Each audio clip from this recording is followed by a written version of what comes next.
It is customary to recite chapter 27 of Tehillim, Psalms, during the months of Elul and much of Tishrei. Are there any points which the rabbi would like to touch upon regarding this chapter of Tehillim?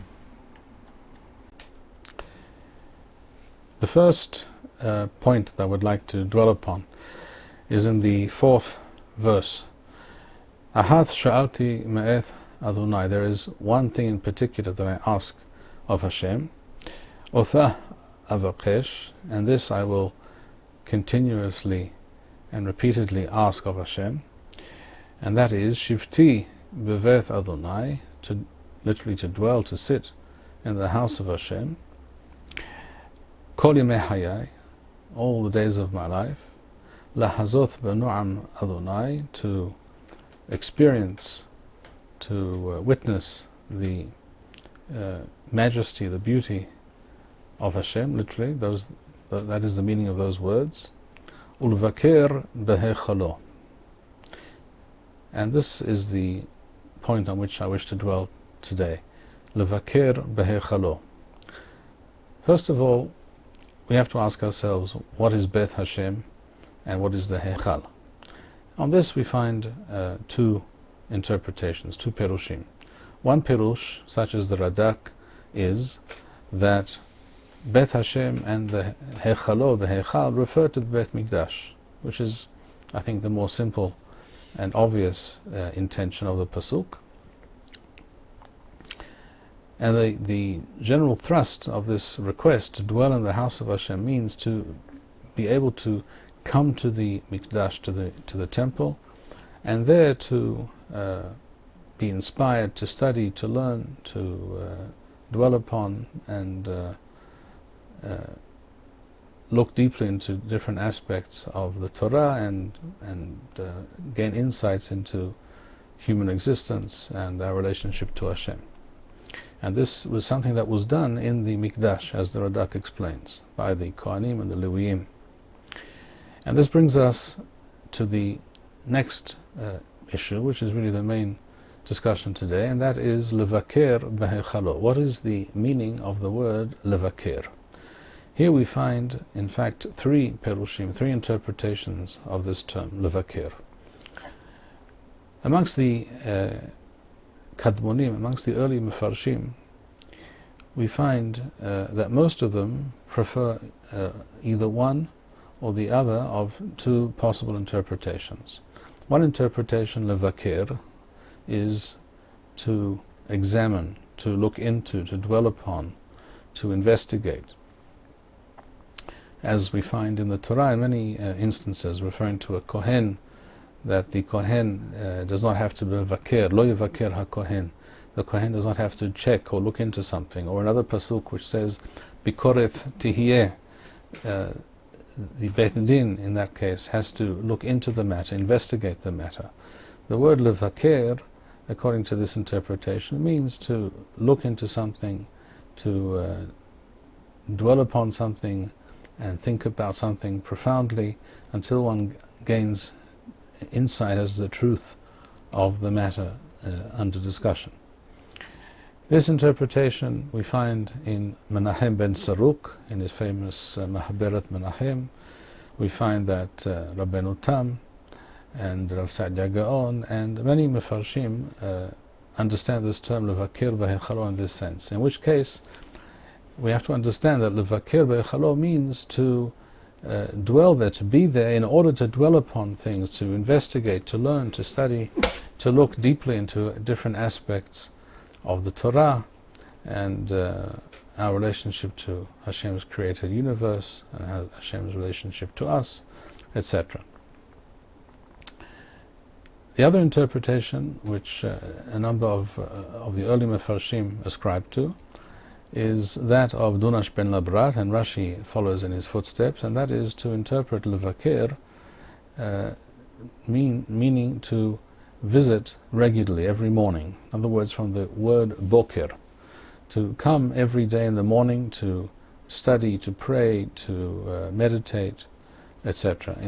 Again, either in the Mikdash, or the other possibility we find in some of the Mefarshim, that the Beth Hashem in this Pasuk, or the Hechal, is not referring to the Mikdash necessarily, but to any Beth Midrash, any house of Torah study, any place where the Torah is studied and understood deeply. This, for example, we find in Rav Sadia Gaon, in the Meiri, and other Mefarshim, with reference to the meaning of Beth Hashem and the Heichal. With regards to Levaker, as we said, we have these two interpretations. Initially, we find amongst the Kadmonim and the early commentators, either to investigate, to study, to dwell upon, to delve into deeply, or to come every day in the morning to do so. The third interpretation is that which we find in the Radak of this pasuk here in Tehillim, and that is literally levaker, as it is understood. At least one of the meanings of the shoresh, of the source of the verb beth chof resh bakar, levaker in Hebrew is to visit, and the Radak says this is exactly what it means here as well. It means to visit, to come, to spend time, to visit in the Mikdash, or in a time when there is no Mikdash, when there is no temple, to come to a place of Torah, to a Beit Midrash, or to any place where it is possible to deal with spiritual, Torah-related matters. It seems to me that this interpretation of the Radak, which is, as it were, the odd man out in this particular case, in other words, amongst the early Mefarshim, only the Radak offers this explanation, but it seems to me that this is, without question, the correct interpretation. The reason I suggest this is because we find this term also in Sefer Melachim. There we find that the king said to the Kohen Gadol that I wish you to build a new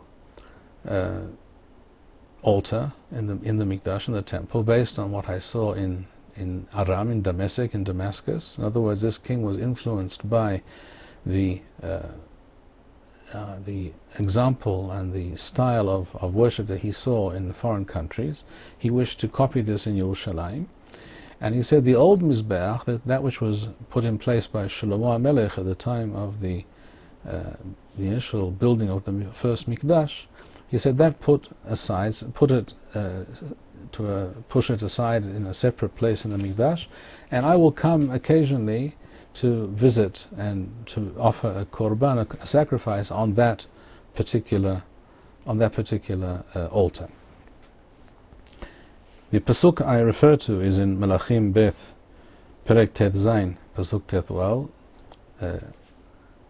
16:15, second book of Kings, and there we find the words in the pasuk, Umizbah HaNachoshet Yeli Levaker. And all the Mefarshim, Radak as well certainly, but also Rashi, and all the Mefarshim there explain that here it means Lishhoth, Lifkod, in other words, to visit, to spend time, to take note of, to visit. This is in the Targum, this is in the interpretation of the Radak, Rashi, Rabbi Yosef Kara, the Abarbanel, the Ralbag, all the Mefarshim agree that the word Levaker in that pasuk in Melachim means to visit, to take note of, to come and spend time, and to do something with that particular object. And this is exactly the term that we are familiar with from the language of Hazal, Bikur Holim, to visit the sick. There clearly the word Bikur, Levaker, Et HaHoleh, to visit the sick, means to visit, not to, well, in the first instance to visit, but in fact it's also connected to the concept of to check.